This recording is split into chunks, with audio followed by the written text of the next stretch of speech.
ففروا إلى الله إني لكم منه نذير مبين.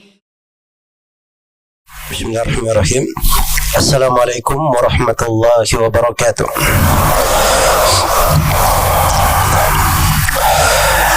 إن الحمد لله نحمده ونستعينه ونستغفره ونعوذ بالله من شرور أنفسنا وسيئات أعمالنا من يهده الله فلا مضل له ومن يضلل فلا هادي له أشهد أن لا إله إلا الله وحده لا شريك له وأشهد أن محمدا عبده ورسوله.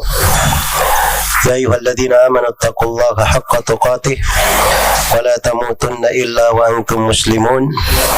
يا أيها الناس اتقوا ربكم الذي خلقكم من نفس واحدة وخلق منها زوجها وبث منهما رجالا كثيرا ونساء واتقوا الله الذي تساءلون به والأرحام إن الله كان عليكم رقيبا. يا أيها الذين آمنوا اتقوا الله وقولوا قولا سديدا يصلح لكم أعمالكم ويغفر لكم ذنوبكم ومن يطع الله ورسوله فقد فاز فوزا عظيما. أما بعد فإن أصدق الحديث كتاب الله وخير الهدي هدي محمد صلى الله عليه وسلم وشر الأمور محدثاتها فإن كل محدثة بدعة وكل بدعة ضلالة وكل ضلالة في النار.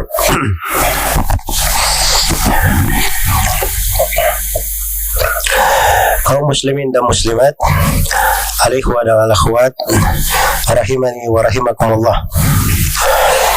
Alhamdulillah, segala puji dan syukur kepada Allah Subhanahu wa taala atas segala karunia dan nikmatnya. Semoga keberadaan kita semua di masjid ini dijadikan sebagai kebersamaan yang berberkah, membawa kebaikan untuk kita semua di dunia dan di akhirat, dan menjadi sebab rahmat Allah untuk kita semua. Dan semoga Allah Subhanahu wa taala menjaga kita semua dari segala hal yang tidak menyenangkan, segala musibah dan penyakit. Innahu waliyyu dzalika wal qadiru alaih. Pada kesempatan malam hari ini saya ingin membacakan sebuah hadits dari Rasulullah sallallahu alaihi wasallam. Hadits ini dari hadits-hadits yang sangat berharga sekali untuk kita cermati dan kita renungi. Hingga sebagian ulama membuat penjelasan khusus, kitab khusus untuk menerangkan dari mana hadits yang mulia ini. Hadits ini diriwayatkan oleh Al-Imam Ahmad rahimahullahu ta'ala, diriwayatkan oleh Al-Imam Ahmad, At-Tirmidzi dan Nasai. Lafaz yang saya akan bacakan dari Musnad Imam Ahmad dari sahabat yang mulia Shaddad bin Aus radhiyallahu anhu. Beliau berkata, Rasulullah sallallahu alaihi wasallam bersabda, "Idza kanaza an-nasu adh-dhahaba wal fiddata faknizu haula'il kalimat." Kata beliau, kalau manusia mengumpulkan gudang atau perbendaharaan emas dan perak, maka kumpulkanlah kalian, buatlah gudang kalian, gudang harta kalian, perbendaharaan harta kalian, haulail kalimat, kalimat-kalimat di dalam doa ini. Beliau mengajarkan doa yang kedudukan doa-doa ini itu lebih hebat daripada gudang emas dan perak. Lebih hebat daripada perbendaharaan emas dan perak. Apa doanya? Allahumma inni as'aluka al-thabata fil amr wal azimata ala rushd wa as'aluka qalban saliman wa lisanan sadiqa wa as'aluka lisanan sadiqa wa as'aluka syukra ni'matik wa as'aluka husna ibadatik wa as'aluka min khairi ma ta'lam wa a'udzu bika min syarri ma ta'lam wa astaghfiruka lima ta'lam innaka anta allamul ghuyub. Itu doanya yang diajarkan oleh Nabi Sallallahu Alaihi Wasallam. Bagaimana? Bisa dihafal atau tidak? Terlalu panjang ya. Baik, kita akan ulangi sedikit demi sedikit ya, sambil antum kita berusaha untuk menghafalkannya. Ini luar biasa doa ini ya. Jadi kalau misalnya kanazan nasu adz-dzahab wal fidda, manusia membuat perbendaharaan emas dan perak, apa yang kalian lakukan? Ikut bikin perbendaharaan seperti itu? Tidak. Kata Nabi SAW, buatlah untuk kalian perbendaharaan harta kalian dengan kalimat-kalimat doa ini. Itu lebih hebat kedudukannya, lebih tinggi derajatnya, dan lebih bernilai, lebih bermanfaat di sisi Allah Subhanahu wa Ta'ala. Iya. Karena itulah sebagian dari ulama as-salaf ada yang berkata, kalau ada orang yang menyaingi kamu dalam kehidupan dunia, ada orang yang menyaingi kamu dalam kehidupan dunia, maka saingilah dia dengan amalan akhirat. Saingi dia dengan apa? Amalan akhirat. Sebab dunia itu kepedihan, tidak pernah sembuh. Dan dunia itu adalah sebuah fata morgana yang menipu banyak manusia. Dunia itu adalah kesenangan yang tidak ada habisnya, tidak memuaskan. Maka bersaing di dalam hal tersebut itu hanya menambah gundah gulana, hanya menambah kesedihan, hanya menambah masalah dalam kehidupan. Iya. Karena itu kalau ada yang menantangnya dalam kehidupan dunia, maka saingi dia dengan kehidupan apa? Kehidupan akhirat.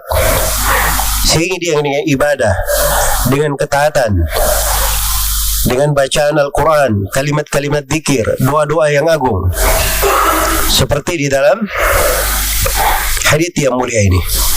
Itu kaidah di dalam hidup.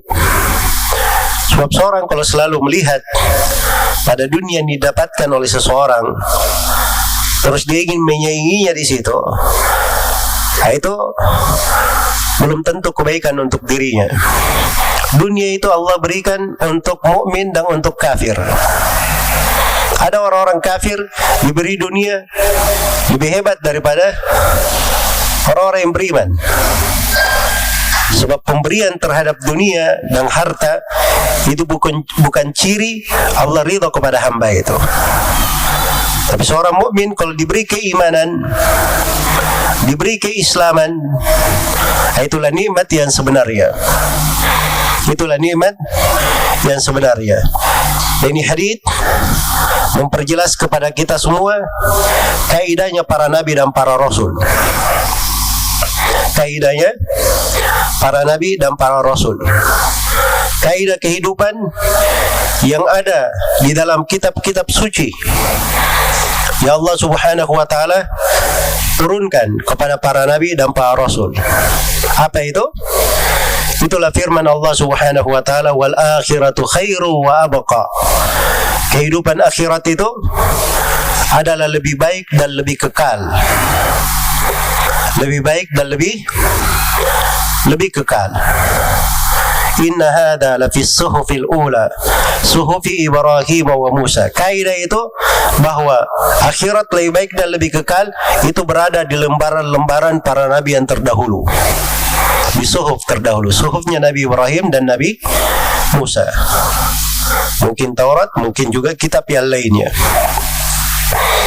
Iya. Dan Allah berfirman kepada nabinya, Nabi Muhammad sallallahu alaihi wasallam, "Walal akhiratu khairul laka minal ula." Sungguh kehidupan akhirat itu lebih baik untuk kamu dari kehidupan dunia. Ma indakum yanfadu wa ma indallahi baq. Apa yang berada di sisi kalian akan sirna, dan apa yang berada di sisi Allah itulah yang kekal abadi. Itulah yang kekal abadi. Al-malu wal banuna zinatul hayatid dunya wal baqiyatus salihatu khairun inda rabbika thawaban wa khairun amala. Harta dan anak-anak itu hanyalah bagian dari gemerlap dunia, dari perhiasan dunia. Al-baqiyat, amalan-amalan yang kekal lagi salih, itu yang terbaik di sisi Rabbmu dan yang paling diharapkan, yang paling baik untuk diharapkan. Diberi perbandingan oleh Allah Subhanahu wa taala agar supaya kita berpikir, tahu hakikat dari kehidupan ini.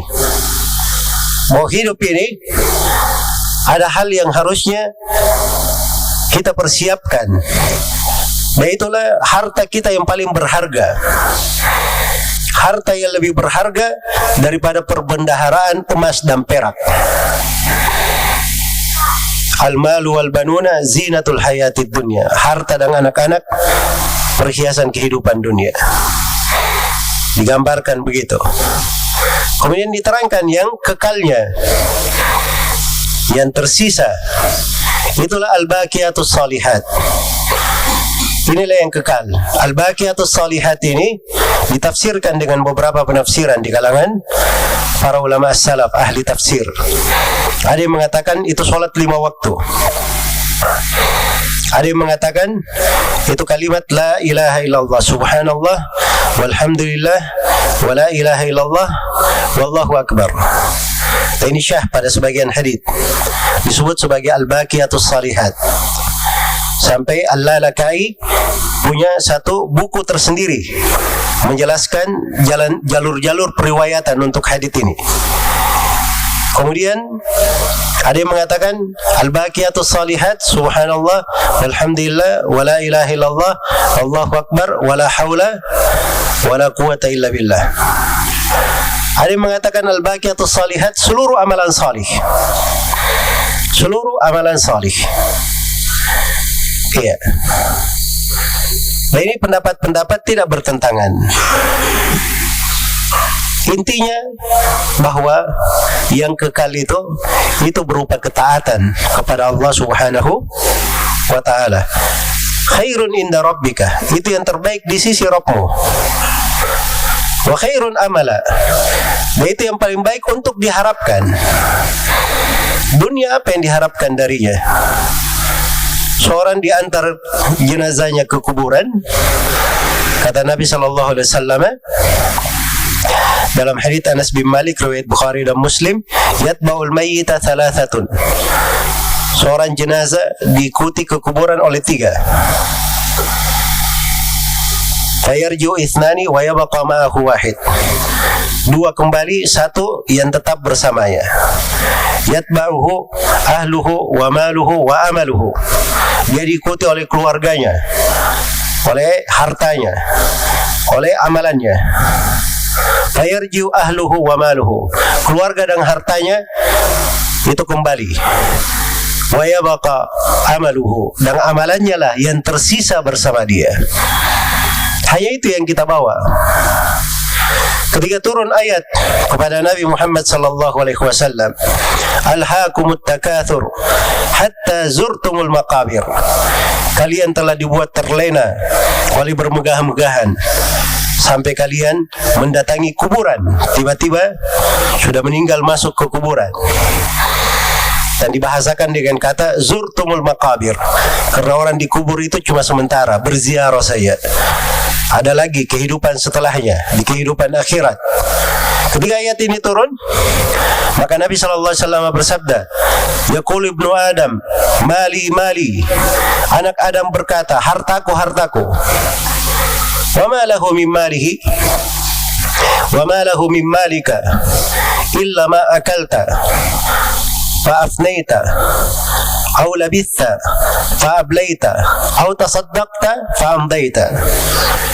Tidak ada. Anak Adam berkata, hartaku hartaku. Padahal apa harta milik kamu, hai anak Adam? Tidak ada yang merupakan milik kamu dari harta itu, kecuali apa yang kamu makan. Sudah dimaklumi, kalau kita sudah memakannya, kemana dia? Semuanya sudah tahu menjadi apa. Kecuali apa yang kamu pakai, nanti akan usang juga, akan rusak. Atau apa yang kamu sedekahkan. Nah, ini amalan akhirat. Inilah yang tetap ikut bersamamu, tetap ikut bersamamu. Karena itu suatu hari Nabi SAW diberi hadiah 1 ekor kambing. Lalu beliau berkata kepada Aisyah radhiyallahu anha, bagi kambing itu. Aisyah pun membagi semuanya. Tidak disisakan kecuali pahanya saja. Disisakan untuk Nabi, supaya Nabi juga memakan paha dari kambing itu. Kemudian Nabi bertanya kepada Aisyah, wahai Aisyah, apa yang tersisa dari kambingnya? Ya, Aisyah menjawab sebagaimana kita kalau ditanya pasti jawabannya seperti itu. Aisyah menjawab, ya Rasulullah, masih tersisa apa? Pahanya. Kata Nabi SAW, bahkan seluruhnya tersisa kecuali pahanya. Karena yang disedekahkan itulah yang kekal, itulah yang tersisa selama-lamanya.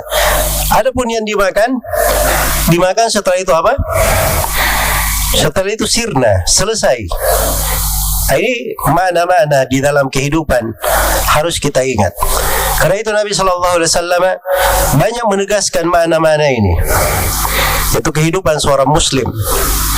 Dia harus tahu di mana keberadaannya di kehidupan dunia ini, untuk apa dia hidup, dan apa yang dia persiapkan untuk kehidupan yang sebenarnya. Kehidupan yang sebenarnya, dan kehidupan yang sebenarnya itulah kehidupan akhirat. Di sanalah kehidupan yang sebenarnya. Seorang hidup bahagia, dia akan bahagia. Kalau dia sengsara, dia akan sengsara selama-lamanya. Sebab akhirat itu adalah negeri kekal abadi. Dan cuma ada 2 di sana. Cuma ada 2. Faminhum syaqiyun wa minhum sa'id. Di antara mereka ada yang merugi, dan di antara mereka ada yang berbahagia, beruntung. Fariqun fil jannati wa fariqun fis sa'ir. Satu golongan berada di surga, dan satu golongan berada di neraka yang menyala-nyala. Wa annahu huwa adhaka wa abka. Dialah Allah yang membuat tertawa, dan dia pula Allah yang membuat menangis. Cuma ada 2 golongan pada hari tersebut, dan pada setiap golongan itu mereka dikekalkan oleh Allah Subhanahu wa ta'ala. Maka yang menentukan kebahagiaan kita di sana, itu adalah kebahagiaan kita di mana? Adalah perbuatan kita di kehidupan dunia ini. Inilah bekal kita.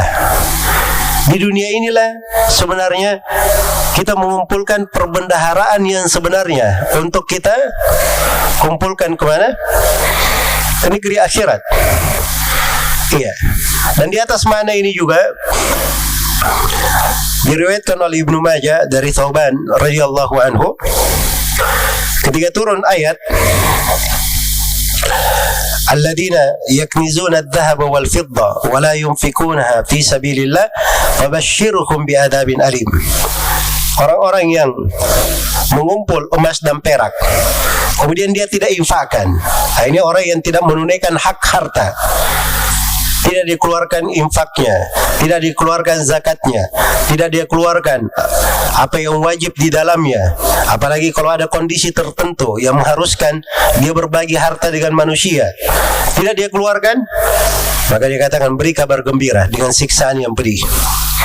Yawma yuhma 'alaiha naru jahannam fatukwa biha jibahuhum wa junubuhum wa dhuhuruhum. Hari tatkala neraka itu, hari tatkala emas dan perak itu dipanaskan, lalu mereka pun dipanggang di atasnya. Iya, di atas punggungnya, di atas wajahnya, di atas bagian-bagian badannya, kanan dan kirinya. Ketika turun ayat ini, subhanallah ya, para sahabat itu datang kepada Nabi Sallallahu Alaihi Wasallam. Mereka bertanya, kalau begitu kita simpan apa? Orang yang simpan emas dan perak, ya sangat berpotensi dapat hal yang seperti ini. Apa yang kita simpan? Begitu sahabat ini sudah mau bertanya, kata Umar, tunggu, biar saya yang tanya. Umar pun maju ke depan, lalu menanyakannya kepada Nabi Sallallahu Alaihi Wasallam. Kata beliau, liyattakhid minkum qalban saliman wa lisanan dhakiran wa zawjatan mu'minatan tu'inu ahadakum fi imanihi. Hendaknya salah seorang di antara kalian menjadikan untuk dirinya hati yang selamat, menjadikan untuk dirinya lisan yang selalu berzikir, dan menjadikan untuk dirinya istri yang mukminah, yang beriman. Di sebagian riwayat istri yang salihah, membantu dia di atas keimanannya. Nah, ini yang dia cari. Sebab ini lebih berharga daripada apa? Dari emas dan perak. Ini lebih berharga daripada emas dan perak. Ini semakna dengan doa yang kita akan kaji di malam hari ini. Luar biasa doanya ya. Kandungan dari doa ini satu saja Allah berikan kepada kita, itu subhanallah, betapa banyak kebaikan yang kita dapatkan. Karena itu bukan sembarangan. Ketika Rasulullah sallallahu alaihi wasallam bersabda, "Idza kanaza an-nasu adh-dhahaba wal fiddata faknizu haulail kalimat." Kalau manusia kumpul perbendaharaan harta dan perak, emas dan perak, maka yang kalian lakukan, ambillah perbendaharaan dengan kalimat-kalimat doa ini. Itu lebih bermanfaat daripada emas dan perak itu. Lebih hebat daripadanya dan lebih kekal di sisi Allah Subhanahu wa ta'ala. Karena itu kata sebagian ulama, ad-dahab itu dari kata dahaba, pergi. Sebab emas itu akan pergi. Perak itu dari kata infadda, dia akan sirna, akan bubar. Tidak ada yang kekal. Tapi kalau kalimat-kalimat ini dia baca, doa yang agung ini, dia mohon kepada Allah, dia minta, ini perbendaharaan bekal yang lebih baik daripada itu. Baik. Kalau di masjid ini ada yang dikasih 1 M, dia bawa pulang, mau atau tidak? Kasih 1 cover berisi 1 M, mau atau tidak? Hah? Iya, jangan malu-malu. Bilang saya mau. Semua orang mau, kan begitu? Ya. Ini lebih baik daripada apa? Emas dan perak. Lebih baik daripada perbendaharaan itu. Makanya jangan keluar dari masjid ini kecuali sudah hafal doa ini. Nah, bawa pulang itu.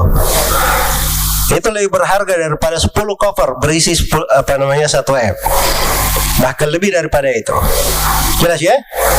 Ya, saya kasih percontohan ya. Kadang kalau dikasih kalimat-kalimat kiasan tidak nyambung nanti. Ya, baru setelah dikasih kata ini baru mengena. Jelas ya? Sebab kadang kita tidak berpikir ya. Kadang kita tidak berpikir bahwa ada amalan-amalan itu. Kadang kita lakukan amalan itu lebih baik daripada dunia dan segala isinya. lebih baik daripada dunia dan segala isinya. Maka ini doa mudah untuk diingat. Berisi di dalamnya beberapa kalimat. Allahumma inni as'aluka ats-tsabata fil amr, 1. Wal azimata 'ala ar-rusydi, 2. Wa as'aluka qalban saliman, 3. Wa as'aluka lisanan sadiqan, 4. Wa as'aluka husna ibadatik, 5. Wa as'aluka syukra ni'matik, berapa ini? Sudah 6. Wa as'aluka min khairi ma ta'lam, 7. Wa a'udzu bika min syarri ma ta'lam, 8. Wa astaghfiruka lima ta'lam innaka anta allamul ghuyub. Cuma 9 saja, 9 kalimat. Tapi 9 kalimat ini satu saja Allah berikan kepada kita, itu adalah sebab kebahagiaan kita di dunia dan di akhirat. Iya. Rasulullah sallallahu alaihi wasallam mulai mengajarkan doanya. Allahumma, itu awal doa. Allahumma, apa itu Allahumma? Artinya ya Allah. Itu permohonan dengan nama Allah. Nama Allah itu dari Asmaul Husna. Sebagian ulama ada yang menyebutnya nama yang teragung dari Asmaul Husna. Sebab kandungan dari Asmaul Husna, dari nama-nama Allah, kandungannya itu kembali kepada nama Allah. Allah itu artinya yang diibadahi dengan segala kecintaan, pengagungan dan pembesaran. Iya.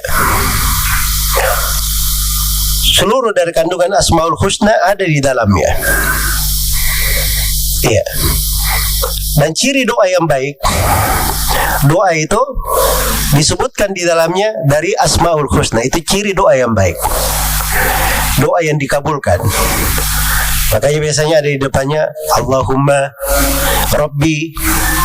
Apalagi doa ini di belakangnya innaka anta allamul ghuyub. Sungguhnya engkau ya Allah maha mengetahui segala yang gaib. Kita tidak tahu apa-apa.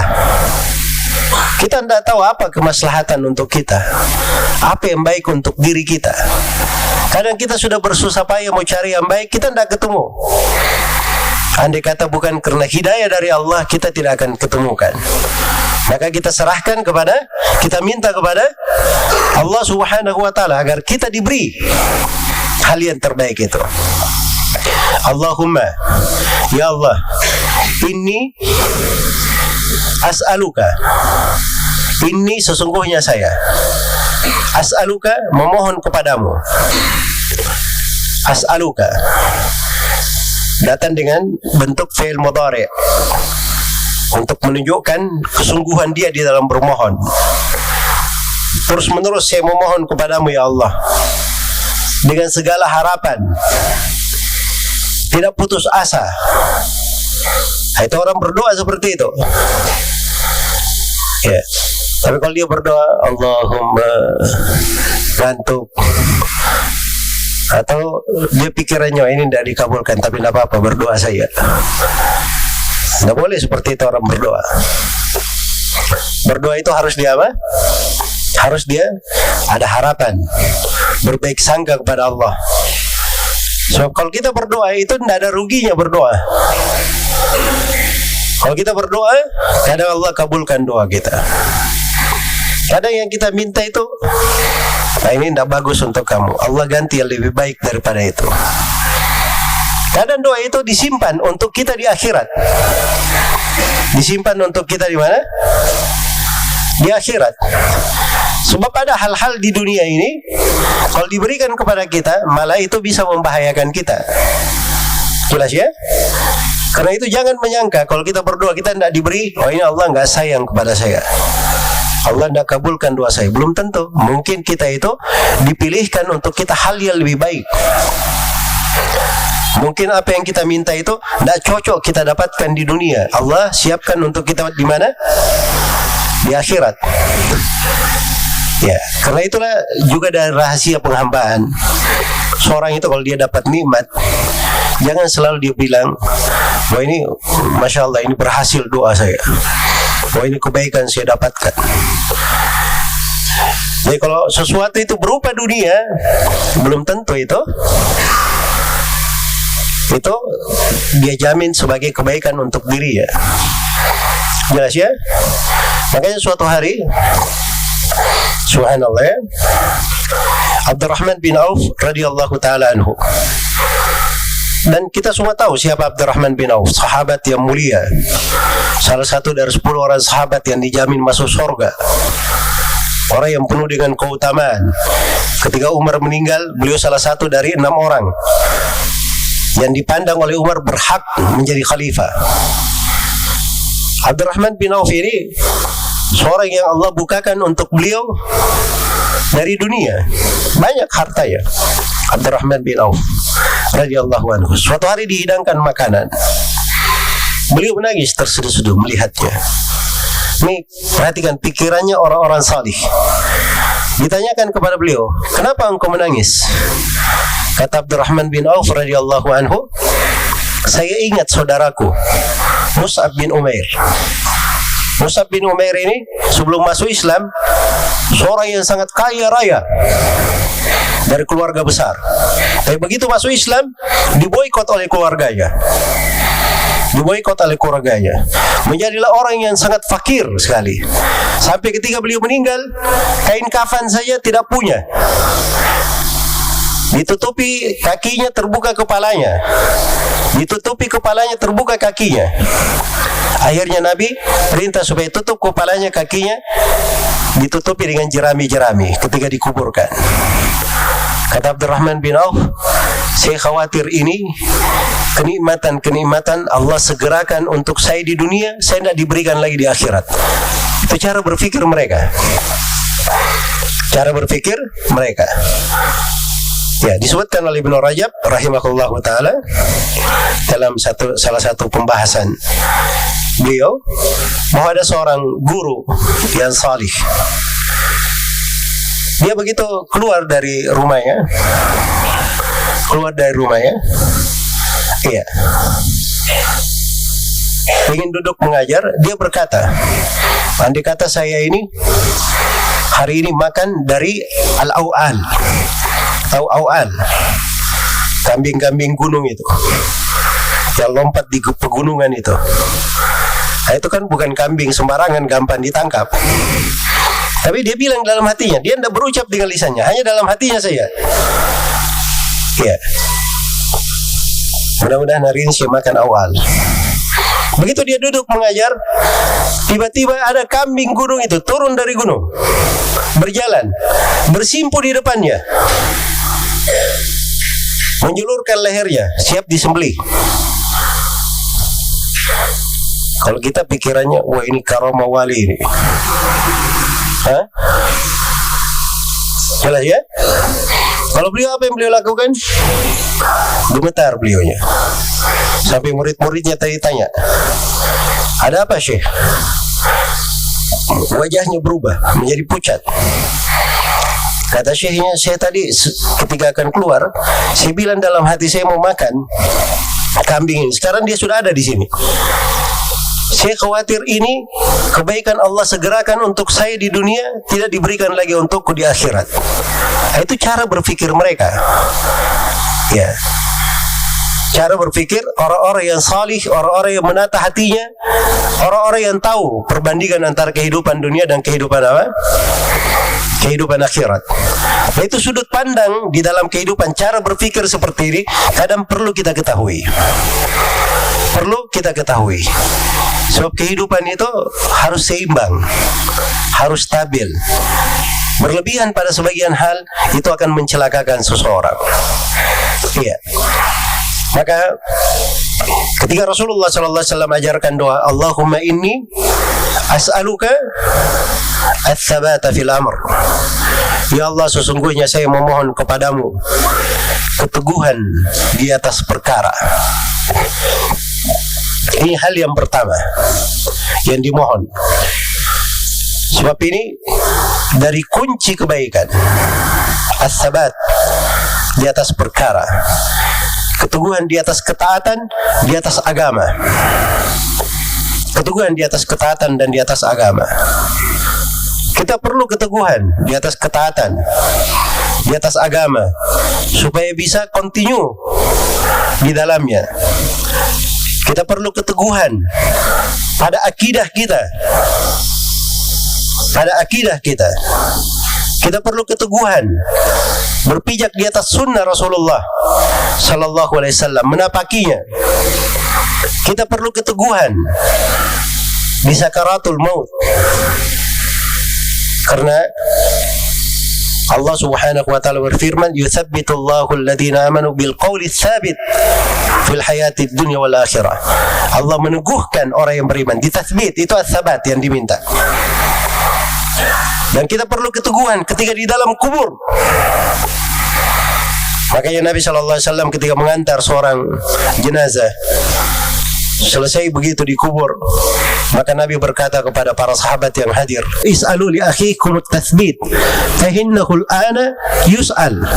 Mintalah as-sabat untuk saudara kalian ini, supaya dia dikuatkan. Karena dia sekarang sedang ditanyai. Kita perlu as-sabat ketika berdiri pada hari kiamat, hari yang sangat dahsyat itu. Kita perlu as-sabat ketika melewati as-sirat, jembatan yang dihamparkan di atas punggung neraka jahanam, yang lebih tipis dari rambut, lebih tajam dari pedang, sangat licin. Para nabi dan para rasul doanya di situ, Allahumma sallim sallim, ya Allah selamatkanlah, selamatkanlah. Kita perlu keteguhan di berbagai kondisi dan keadaan. Makanya Nabi SAW dari doa beliau yang banyak beliau ucapkan, Allahumma ya muqallibal qulub tsabbit qalbi ala dinika wa ta'atik. Ya Allah yang membolak-balikkan hati, teguhkanlah hatiku di atas agama dan ketaatan kepadamu. Ini as-sabat namanya. Jadi kalau seorang diberi dari as-sabat, itu kunci kebaikan, kunci istiqamah, kunci istiqamah. Iya. As-sabat itu harus diketahui ya, yaitu jalannya para nabi dan para rasul. Itu keteguhan dalam berpegang dengan Al-Quran dan As-Sunnah. Itu disebut as-sabat. Bukan sembarangan begitu saja hidup. Ya. Atau misalnya sudah pengen belajar, ingin kebaikan, dia dengar dari siapa saja, dia baca apa saja. Itu bukan keteguhan namanya. Keteguhan itu jelas jalannya, jelas apa yang dia pelajari, jelas apa yang dia amalkan. Semuanya bersumber kuat dari Rasulullah sallallahu alaihi wasallam. Dia ambil dari guru, gurunya belajar dari gurunya, gurunya belajar dari gurunya, sampai kepada Nabi sallallahu alaihi wasallam. Hal yang diajarkan oleh para ulama. Itu hal yang jelas di kalangan orang-orang yang belajar ilmu. Hal yang jelas di kalangan orang-orang yang belajar ilmu. Di dalam pembahasan-pembahasan agama itu, kadang di dalam sebagian pembahasan seakan-akan dia itu mendengar langsung dari Nabi sallallahu alaihi wasallam. Saking jelasnya, saking kuatnya dia mengilmui hal itu. Itu bagian dari as-sabat. Jadi seorang ketika dia minta as-sabat, keteguhan kepada Allah, itu pasti akan masuk di dalamnya. Dia akan ditunjuki bagaimana cara beragama yang benar, cara beragama yang benar. Iya. Apalagi di masa sekarang ini, terlalu banyak orang yang kadang mengajarkan, oh ini jalan yang benar begini, jalan Islam yang benar begini, tapi dari pemikirannya sendiri, dari pemahamannya sendiri. Ini mengaku yang paling benar, sana mengaku paling benar, sana mengaku yang paling benar. Ukurannya kayak bagaimana? Ini kita perlu as-sabat. Tapi bagi orang yang belajar, itu bukan pertanyaan yang perlu dirisaukan. Sebab kejelasan ilmu agama itu adalah hal yang sangat terang benderang. Agama ini dibawa oleh Nabi Sallallahu Alaihi Wasallam di kondisi yang sangat jelasnya. Kata beliau, "Qul hadhihi sabili ad'u ila Allah ala basira ana wa man ittaba'ani." Katakanlah, ini adalah jalanku. Cuma dipakai kata tunjuk saking jelasnya. Tidak perlu diterangkan apa itu ini. Ditunjuk karena semuanya sudah jelas. Dan Nabi Sallallahu Alaihi Wasallam bersabda, "Laqad taraktukum 'alal bayda lailuha kanahariha la yazigu anha ba'di illa halik."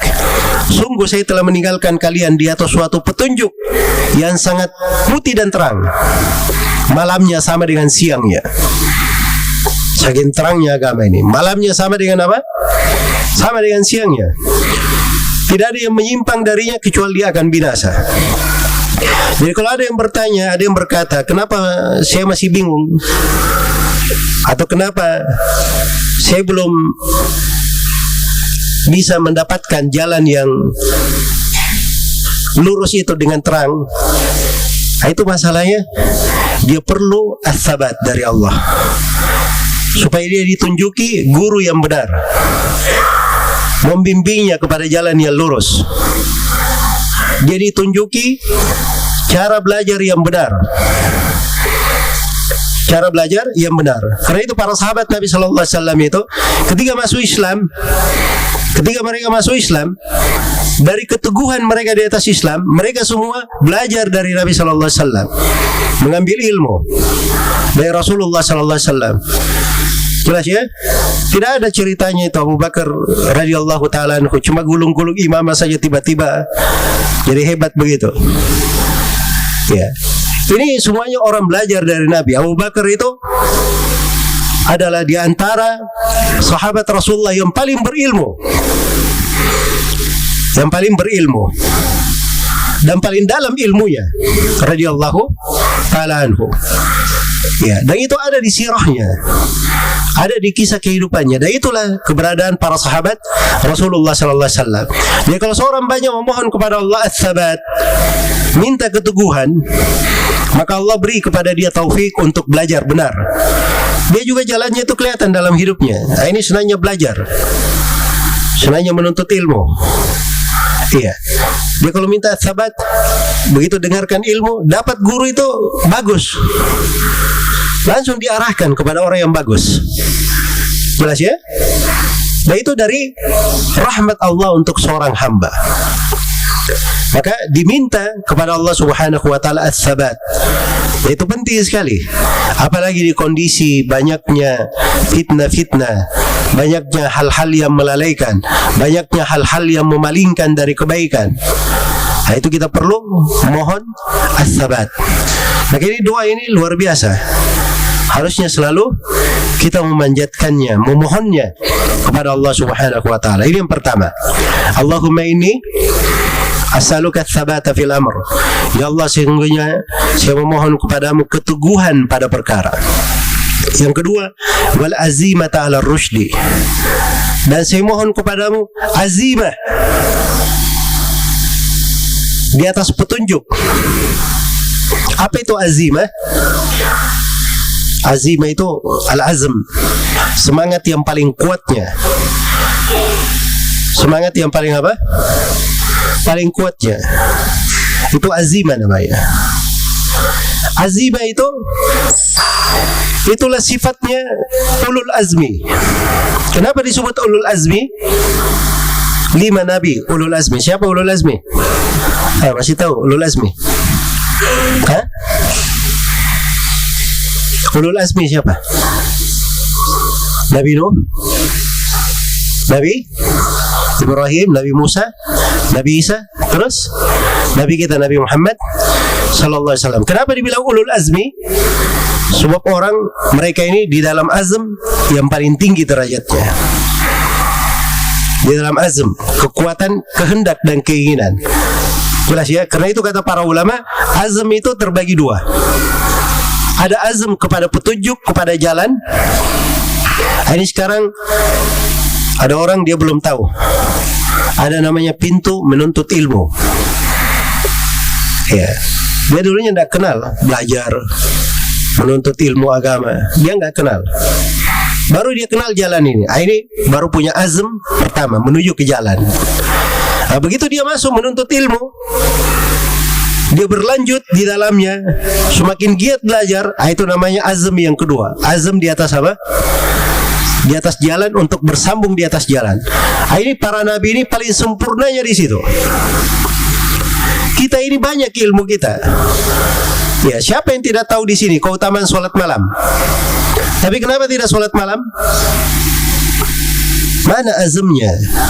Itu yang menjadi masalah. Azmnya yang tidak ada. Sudah tahu pintu kebaikan.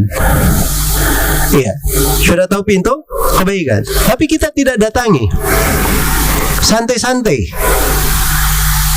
Karena tidak punya azm di dalam hal tersebut. Jadi azm ini jadi kunci kebaikan. Makanya kalau seorang itu diberi azimah di atas petunjuk, tidak ada yang luput dari kebaikan untuk dia. Tidak ada yang luput. Coba bayangkan, ada pintu kebaikan apapun, dia yang paling depan melakukannya. Dia bisa mengerjakannya. Itu azimah namanya. Jelas ya? Ar-rusydu itu azimah al-rusyd. Rusyd itu adalah petunjuk dan amalan. Dua, ilmu dan amalan. Iya. Makanya Khulafa ar-Rasyidin dikatakan Rasyidun karena mereka mengumpulkan antara ilmu dan apa? Ilmu dan amalan. Itu ar-rusyd namanya. Iya. Jadi ketika kita memohon kepada Allah al-azimah ala-rusyd, ini tidak ada satu kebaikan pun yang luput. Kalau kita diberi itu azimah di atas apa? Di atas petunjuk. Azimah di atas petunjuk. Baik, ini sudah dua. Kemudian yang ketiga, wa as'aluka syukra ni'matik, dan saya mohon kepadamu ya Allah kesyukuran terhadap nikmat-nikmatmu. Ya, ini subhanallah ya. Juga dari hal yang sangat agung untuk kita minta. Karena Allah subhanahu wa ta'ala membagi manusia ini cuma dua saja. Tidak ada bagian yang ketiga. Imma syakiran wa imma kafura.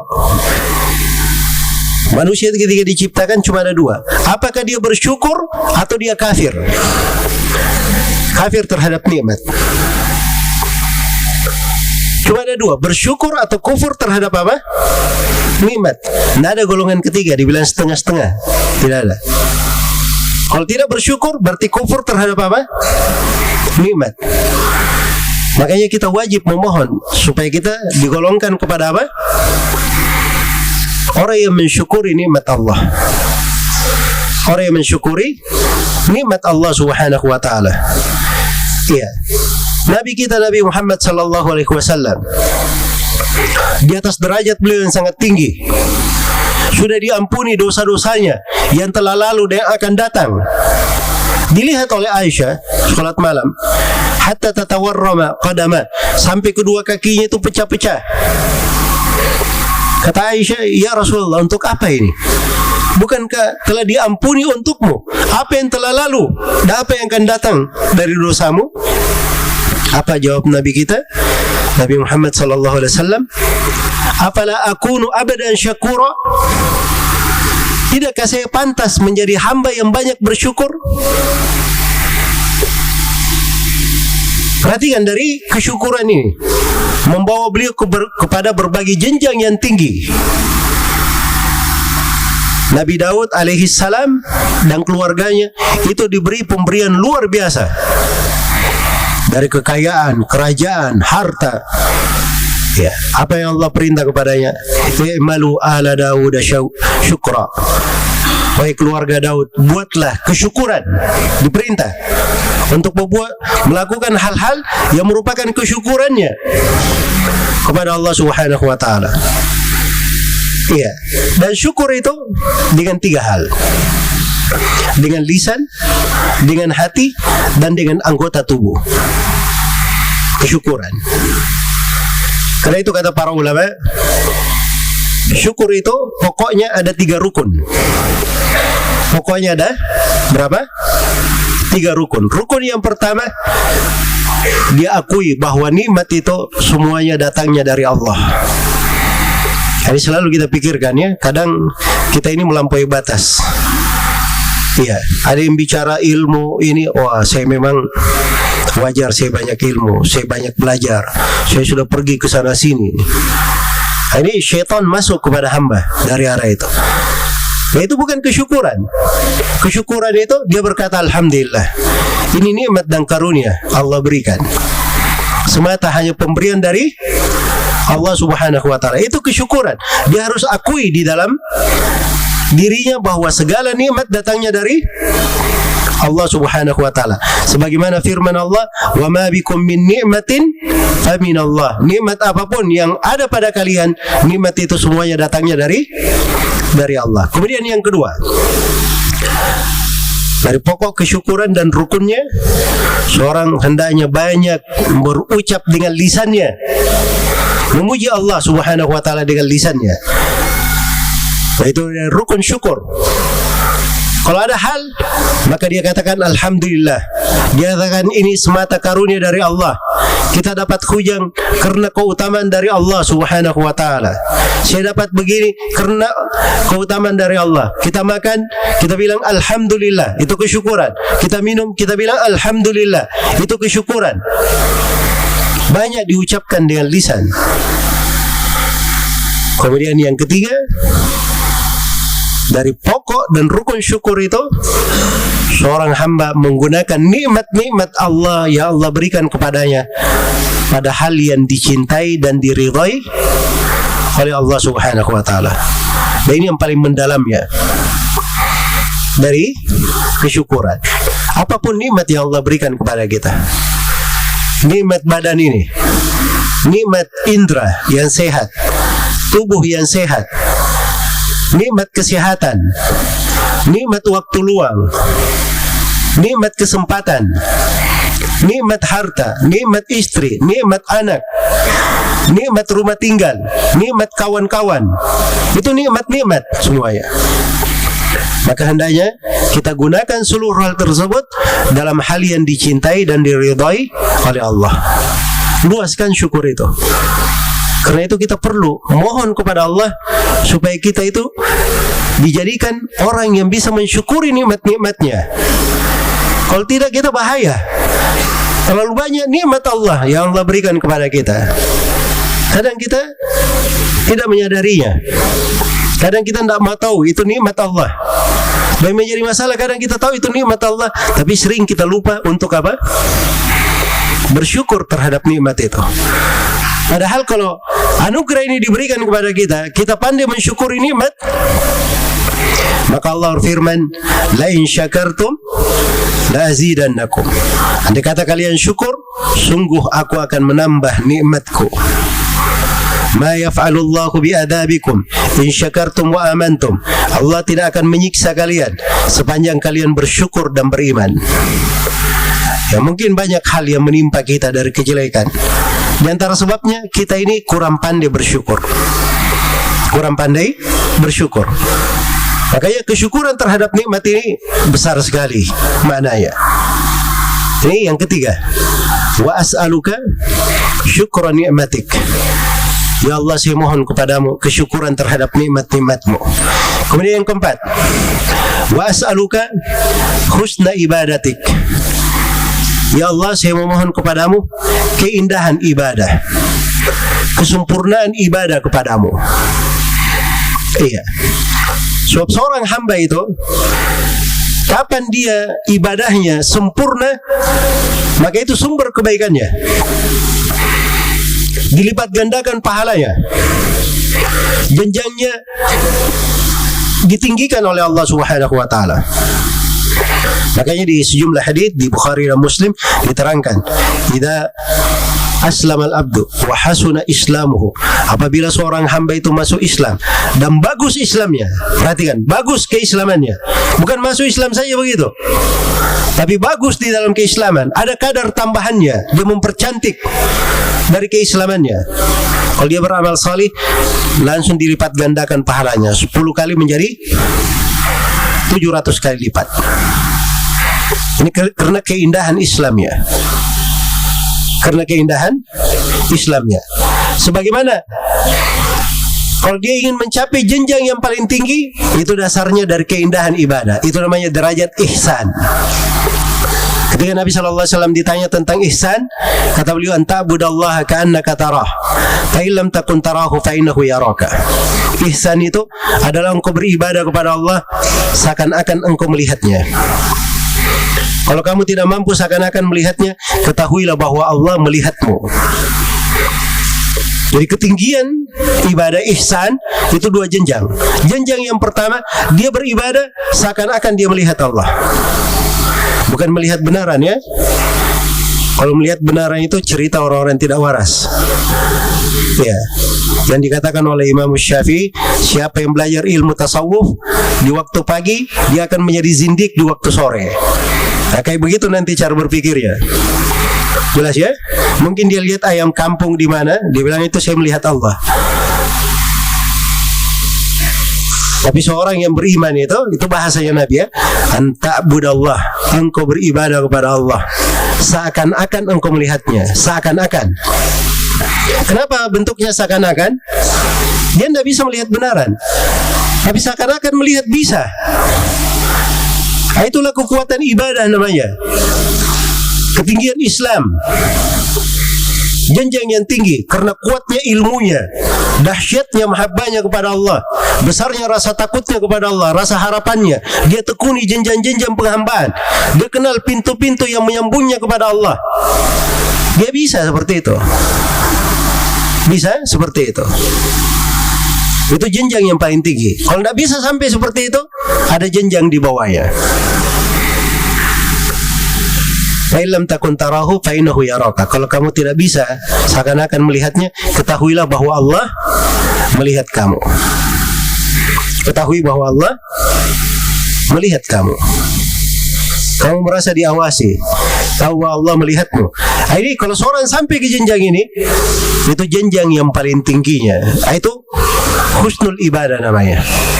Ketinggian keindahan dalam ibadah.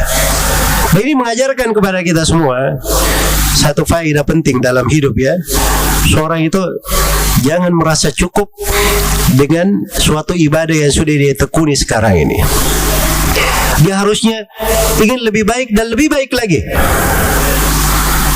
Iya, ingin lebih baik dan lebih baik lagi. Apalagi kalau umurnya bertambah, nikmat Allah semakin banyak kepadanya. Makanya Umar bin Abdul Aziz itu pernah didatangi oleh seorang yang salih. Dia berkata, wahai Umar bin Abdul Aziz, Allah telah menganugerahkan kepada kamu menjadi orang nomor 1. Maka hendaknya kamu menjadi orang yang nomor 1 pula dalam bersyukur kepada Allah. Maka beliau pun menangis terseduh-seduh. Rahimahullah. Nah, itu pemahaman mereka ya. Ketika seorang itu bertambah sesuatu, bertambah nikmat, harusnya lebih besar juga apa yang dia balas untuk Allah. Itu yang dilakukan oleh Nabi tadi. Semakin banyak nikmat terhadap beliau, semakin dahsyat beliau melakukan ibadah kepada Allah Subhanahu wa taala. Jelas ya? Baik, ini pintu harapan namanya. Seorang itu punya pandangan-pandangan. Kadang saya cerita-cerita seperti ini, kadang sebagian orang berkata, aduh Ustadz ini kalau diikuti terlalu berat kita beragama. Ya, ini bukan memberatkan ya, tapi ini motivasi namanya. Motivasi. Makanya saya tidak mau cerita macam-macam. Ya, padahal banyak hal kalau saya ceritakan tentang ibadahnya orang-orang ketika dia semakin banyak mendapat nikmat berupa misalnya anak, keturunan, istri, atau semakin bertambah umurnya, itu nilai-nilai ibadahnya semakin besar, itu banyak sekali di tengah orang-orang yang salih. Jadi ini keindahan dalam berislam, membawa seseorang itu ke dalam jenjang-jenjang perkara yang sangat tinggi. Jadi sudah berapa ini? Sudah 4. Wa as'aluka husna ibadatik. Berikutnya, yang kelima, wa as'aluka qalban saliman. Ya Allah, saya memohon kepadamu hati yang selamat. Subhanallah. Ini hati yang selamat ini. Hati yang dikatakan di dalam Al-Quran, yauma la yanfa'u malu wala banun illa man atallaha biqalbin salim. Hari kiamat itu hari tatkala tidak ada harta dan anak-anak yang bermanfaat kecuali siapa yang menghadap kepada Allah dengan hati yang selamat. Apa itu hati yang selamat? Hati yang selamat itu adalah hati yang selamat dari hal yang tidak disukai oleh Allah. Itu kalimat ringkasnya. Hati yang selamat itu adalah hati yang selamat dari segala hal yang tidak disukai oleh Allah. Apa yang tidak disukai oleh Allah? Yang paling besarnya adalah kesyirikan. Syirik akbar maupun syirik apa? Syirik asgar. Yang kedua, bidah-bidah. Bidah-bidah dalam bentuk ucapan, perbuatan maupun yang lainnya. Kemudian dalam bentuk maksiat-maksiat, yang besar maupun yang kecil. Yang besar maupun yang kecil. Pada segala hal yang tidak disukai oleh Allah, yang zahir maupun yang batin. Hati yang selamat dari hal tersebut. Iya. Makanya keselamatan hati ini dari pokok yang dipelihara, keikhlasan. Itu keselamatan hati ya, keikhlasan itu. Iya. Seorang dikatakan tuba li akhirin inana farasihi. Beruntunglah orang yang pergi berjihad di jalan Allah. In kana fil hirasa, kana fil hirasa. Kalau dipasang di depan menjaga, dia di depan. In kana fis saqa, kana fis saqa. Dia dipasang di belakang, dia di belakang. Enggak ada masalah. Tidak ada masalah bagi dia. Hatinya selamat. Saya di posisi manapun, yang penting saya bermanfaat untuk Islam dan kaum muslimin, bisa membantu orang, tidak ada masalah. Jelas ya? Nah, itu hatinya luar biasa itu. Sebab kadang sebagian kita ini, Masya Allah ya, kalau dia di belakang, wah ini saya dihinakan pula di belakang ini. Harusnya saya di depan. Nah ini tidak bagus ya, hal-hal yang seperti itu. Iya. Apalagi dalam kebaikan, di dalam dakwah, di dalam mengajak manusia kepada kebaikan. Nah, itu dia pelihara dari keikhlasannya, keselamatan hatinya. Sebagaimana selamat hatinya kepada Allah, tidak dia berbuat kesyirikan. Selamat pula hatinya, dia tidak berbuat bidah-bidah. So kalau dia berbuat bidah-bidah ini masalah juga kita nanti. Iya. Jangan pikir kita bisa selamat ya kalau kita ada masalah dengan Rasulullah sallallahu alaihi wasallam. Ditanya di hari kiamat, kenapa kamu berbuat begini? Padahal saya mengajarkan kamu begini. Oh ya Rasulullah, ada si fulan mengajari saya begini. Itu tidak bermanfaat pada hari kiamat. Ada orang yang seperti itu, apa yang terjadi padanya dikatakan dalam Al-Quran, wa yawma ya'addu adh-dhalimu ala yadayhi yaqulu ya laitani ittakhadtu ma'ar rasuli sabila. Hari tatkala seorang yang zalim menggigit kedua tangannya. Pernah lihat orang menggigit kedua tangannya? Yang ada di kita itu biasanya kalau dia sangat sedih sekali, saking sedihnya tidak bisa mikir lagi, dia gigit jarinya atau beberapa jarinya. Itu yang ada. Ini dua tangannya dua-duanya masuk ke mulutnya, dia gigit. Saking dahsyatnya penyesalannya pada hari itu. Apa yang dia sesalkan? Ya laitani ittakhadtu ma'ar rasuli sabila. Wahai andai kata saya ambil jalan mengikuti Rasul ketika saya di dunia. Ya wailata laitani lam attakhid fulanan khalila. Wahai betapa celakanya saya, andai kata saya itu tidak menjadikan si fulan orang yang saya ikuti. Ada petunjuk Nabi, dia ikuti orang lain. Nah, itu yang membuatnya sangat menyesal pada hari kiamat. Membuatnya sangat menyesal pada hari kiamat. Karena itu hati-hati. Seorang itu harus melihat kondisi bagaimana dia menapaki keberadaannya bersama Rasulullah SAW. Karena ini dua pertanyaan Allah Subhanahu wa ta'ala pada hari kiamat. Tidak ada seorang manusia pun yang bisa lepas dari pertanyaan ini. Karena Allah Subhanahu wa ta'ala bersumpah akan hal tersebut. Fa wa rabbika lanas'alannahum ajma'in amma kanu ya'malun. Demi Rabbmu wahai Nabi Muhammad, Allah bersumpah dengan dirinya sendiri. Demi Rabbmu wahai Nabi Muhammad, sungguh kami akan bertanya mereka semua pada hari kiamat tentang apa yang mereka kerjakan. Apa yang mereka kerjakan? Apa pertanyaannya? Dua, diterangkan di ayat yang lain. Wa yawma yunadihim fayaqulu aina syuraka'i alladzina kuntum taz'umun. Ketika Allah memanggil manusia pada hari kiamat, kemudian Allah berfirman, mana sekutu-sekutu yang kalian sangka sebagai tandinganku. Ini masalah tauhid ini. Kita berurusan dengan Allah, ada pertanyaan itu. Akan ditanyai tentang kemurnian ibadah kepadanya. Apa yang kita ibadahi? Bagaimana kita menyembah Allah? Ini bukan masalah kecil ya. Jangan dipikirkan kita tidak lolos dari pertanyaan ini.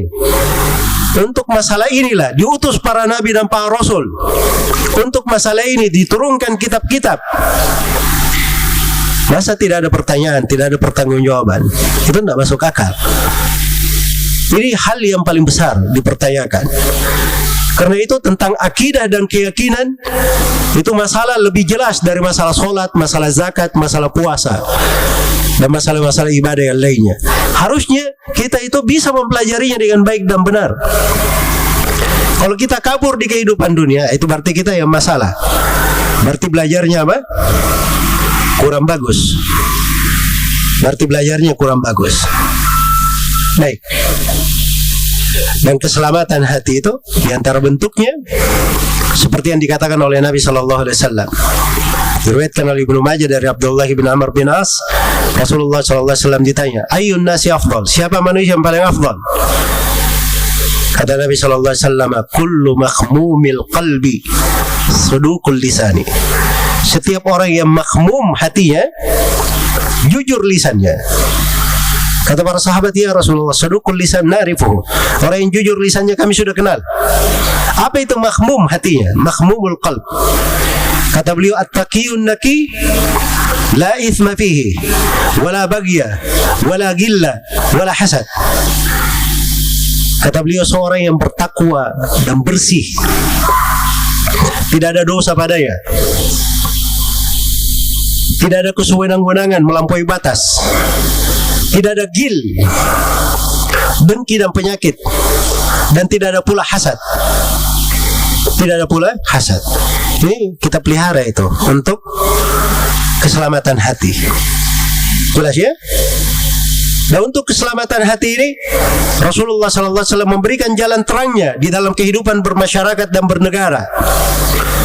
Kata beliau dalam haditsnya, thalathun la yagillu alaihinna qalbun mri'in muslim. Ada 3 perkara yang hati seorang muslim tidak akan membawa dengki, tidak akan membawa penyakit. Kalau 3 perkara ini ada pada dirinya. Yang pertama, ikhlasul amali lillah, mengikhlaskan amalan untuk Allah. Yang kedua, ta'atu ulatil amr, dia taat kepada pemerintah. Yang ketiga, luzum jamaatil muslimin, dia komitmen bersama jamaah kaum muslimin, bersama kebersamaan umat Islam.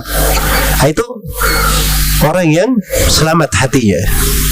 Ya, kalau orang biasa bikin ribut-ribut, ya senangnya demo-demo, nah itu tidak tergambar ya keselamatan hati. Apapun dia bahasakan, tidak tergambar keselamatan hati di situ. Orang yang selalu mencela pemerintah, apalagi membangkang kudeta, itu tidak tergambar keselamatan hati. Walaupun dia pakai imamah 7 lapis. Keselamatan hati itu dilihat dari apa? Dari perbuatan. Dan itu ukurannya, Nabi yang memberi ukuran. Kalau 3 hal itu ada, itu tidak ada kedengkian. Tidak ada kedengkian.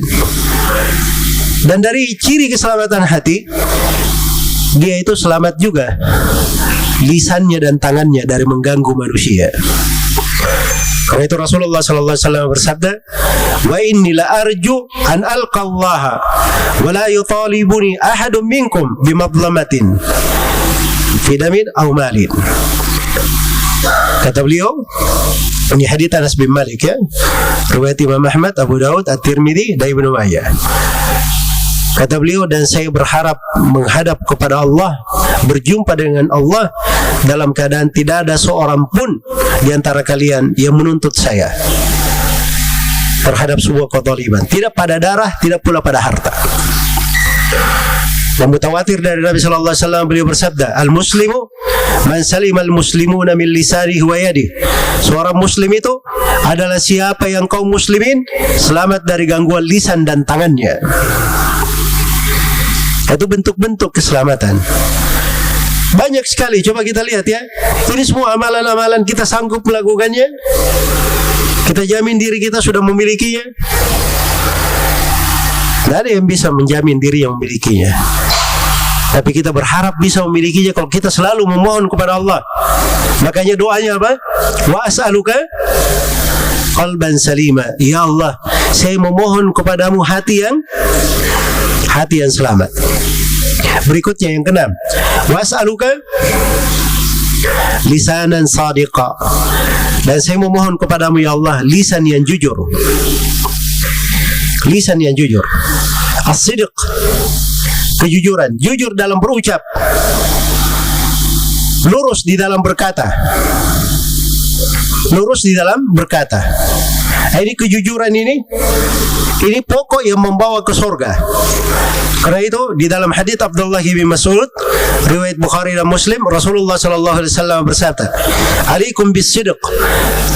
Fa inna as-sidqa yahdi ilal birr wa innal birra yahdi ilal jannah." Hendaknya kalian itu berlaku jujur, karena kejujuran membawa kepada kebajikan, kebajikan membawa kepada surga. Wa iyyakum wal kadhib fa innal kadhiba yahdi ilal fujur wal fujura yahdi ilan nar.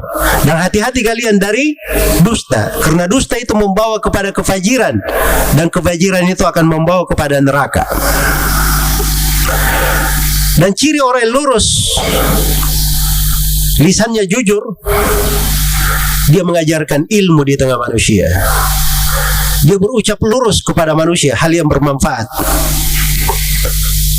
Wa qulu qawlan sadida, berucaplah kalian wahai orang-orang yang beriman ucapan yang sadida, ucapan yang lurus. Qul li ibadi yaqulu allati hiya ahsan. Katakanlah kepada hamba-hambaku untuk berucap yang terbaiknya. Wa qulu linnasi husna, dan berucaplah kepada manusia yang paling baik. Itu lisanan sadiqan namanya, lisan yang jujur. Ya, lisan itu apa yang berucap. Dan sekarang ini masuk kepada apa yang dua jempol ini. Dan sekarang lisannya tidak pernah bergerak, tapi ini jempolnya dalam sehari lebih cerewet daripada lisannya. Ini dia perlu kejujuran. Dia mohon kepada Allah lisanan apa? Lisanan sadiqan. Iya. Nabi Ibrahim alaihi salam berdoa kepada Allah. Apa namanya? Waj'alli lisana sidqin fil akhirin. Ya Allah, jadikanlah saya, jadikanlah untukku lisan kejujuran pada orang lain. Allah anugerahkan, Allah jawab doanya, dikabulkan untuk Nabi Ibrahim, bukan untuk beliau saja, bahkan untuk beliau dan keturunannya para nabi. Wa ja'alna lahum lisana sidqin aliyya, dan kami jadikan untuk mereka lisan kejujuran yang sangat tinggi. Ini lisan di dalam ucapan. Karena para nabi itu mendakwakan tauhid, mengajarkan ilmu. Orang yang ingin lisanan sadiqan, dia minta kepada Allah lisanan sadiqan, itu pasti akan diberi oleh Allah Subhanahu wa taala as-sidq, kejujuran. As-sidq ini bukan pada lisan saja, pada kesungguhannya, pada tekadnya. Kalau dia mohon kepada Allah lisanan sadiqan, Allah akan tuntun dia dengan petunjuk yang lurus, sebab dia tidak akan berucap ucapan yang apa? Ucapan yang salah. Kalau Allah beri kepada dia lisanan sadiqan, dia akan diberi ilmu yang bermanfaat. Sebab itu ciri lisan yang apa? Lisan yang sadiqan. Paling tidak dia jangan berbicara dengan manusia pada hal yang tidak benar, hal yang tidak jujur. Iya. Wa as'aluka lisanan shadiqa. Berikutnya yang keberapa sekarang? Yang ketujuh. Wa as'aluka min khairi ma ta'lam. Subhanallah. Betapa luasnya doa ini. Dan saya mohon kepadamu ya Allah dari segala kebaikan yang engkau ketahui. Kira-kira ada yang lebih luas daripada doa ini? Hah? Tidak ada yang lebih luas daripada doa ini. Mau kebaikan apapun sudah ada di dalam doa ini. Ya, kira-kira ada kebaikan di luar pengetahuan Allah? Hah? Tidak ada. Kadang kita itu berdoa, Masya Allah, doanya panjang, kanan, kiri, atas, bawah. Ya, satu kalimat ini sudah mencakup kandungan doa yang kita baca itu. Itulah kehebatan Nabi Muhammad SAW dalam mengajarkan doa-doa, kalimat-kalimat ringkas tapi mengandung makna yang sangat luas, mencakup banyak hal. Di antaranya ini, dan saya mohon kepadamu ya Allah segala kebaikan yang engkau ketahui. Ya, saya ini, kita ini, ya siapapun, kalau dia berpikir kebaikan terbatas pemikirannya. Tapi kita minta kepada Allah dari ilmu Allah apa yang terbaik. Kadang kita memilih sesuatu, Allah sebenarnya siapkan untuk kita hal yang lebih bagus daripada itu. Min khairi ma ta'lam. Wa as'aluka min khairi ma ta'lam. Kemudian yang ke-8, wa a'udzu bika min syarri ma ta'lam.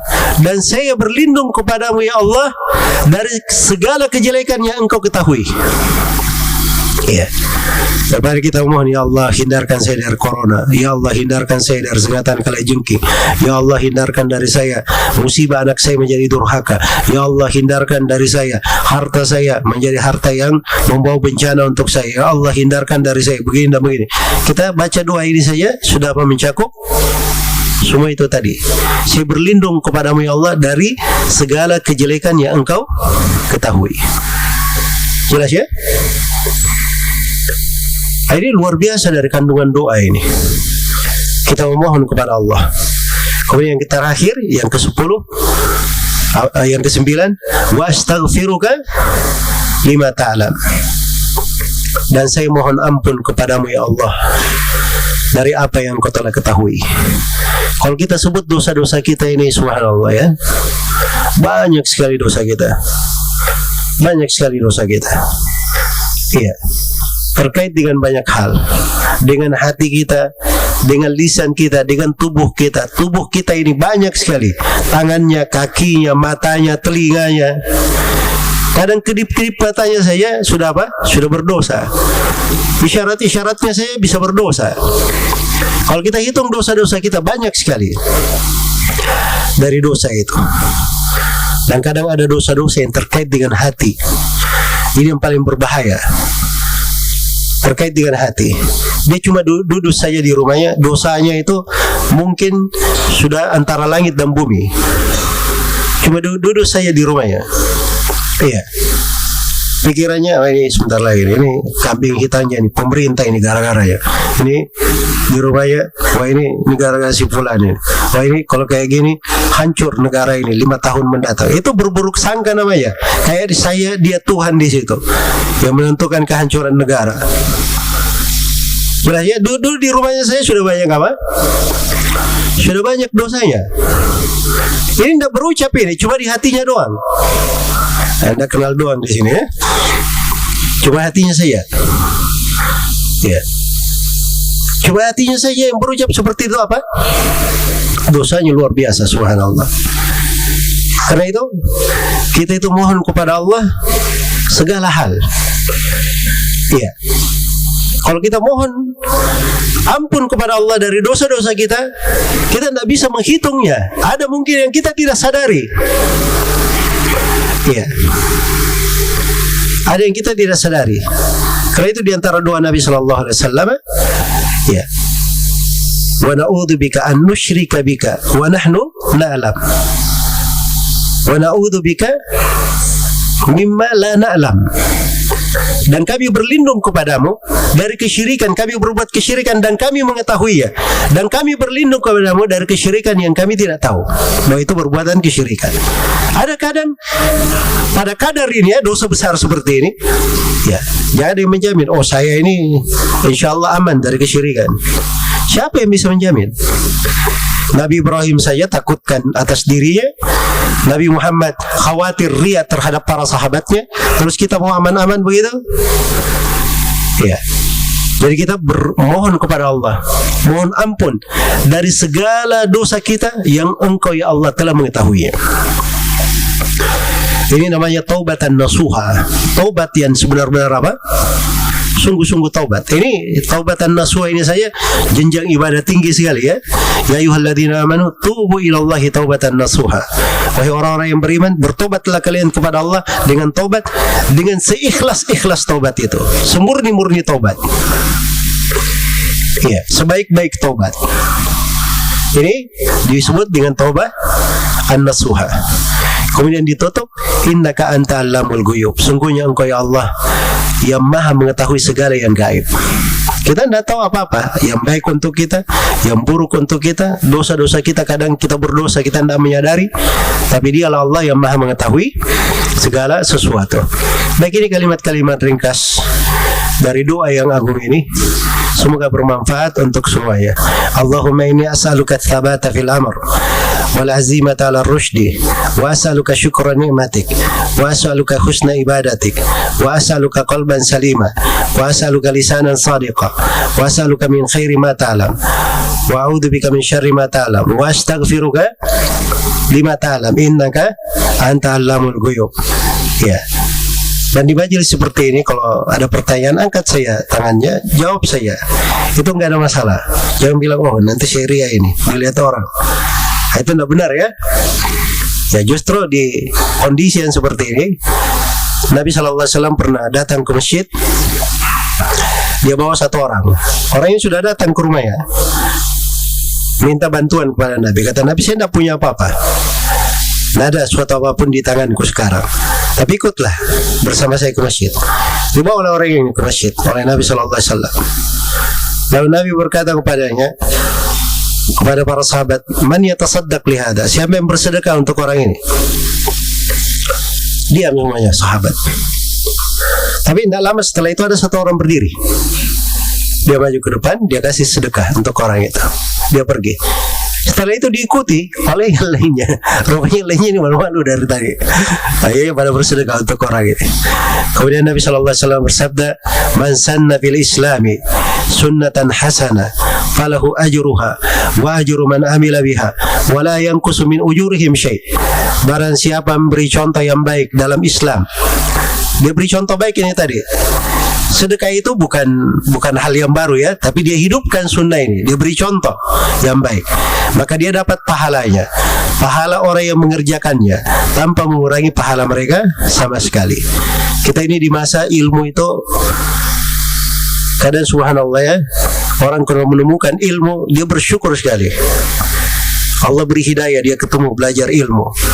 Ya, jadi kalau kita yang belajar ini tahu hal yang baik, kemudian kita juga Masya Allah zuhud ya, harusnya zuhud dari dunia ya, ini zuhud dalam menyampaikan ilmu ya. Diam-diam saya, jarang dia mengajarkan orang, memperdengarkan ke orang lain, mengajarkan orang lain. Nah, itu kurang bagus ya. Harusnya kita semangat, satu ilmu yang kita dapatkan kita ajarkan. Ada faedah kita petik. Hari ini saya belum hafal tadi, tanya kepada yang di sampingnya, di kanannya. Jangan dia keluar dari masjid kecuali dia sudah apa? Dia sudah hafal. Kalau tidak, dia cari tanya coba Mr. Google itu, siapa tahu dia punya dari riwayat yang saya bacakan tadi ya. Nah, pulang ke rumahnya diajarkan siapa? Anak-anaknya, diajarkan kepada istrinya. Ya, anak-anak dan istrinya, anaknya ke sekolah, diajarkan kepada teman-temannya. Nah, itu barulah ilmu itu menjadi apa? Menjadi tersebar. Nah, begitu dulu di masa hidup Nabi SAW dan para sahabat. Makanya Islam itu tersebar ke sana sini. Tapi kita ini Masya Allah ya, alat untuk menyebarkan banyak sekali. Ya, kita bisa menyebarkan kebaikan itu duduk-duduk juga. dengan menyebarkan kebaikan. Tapi kadang yang menjadi masalah itu tadi, masalah kita itu azimah ala rusydi itu tadi.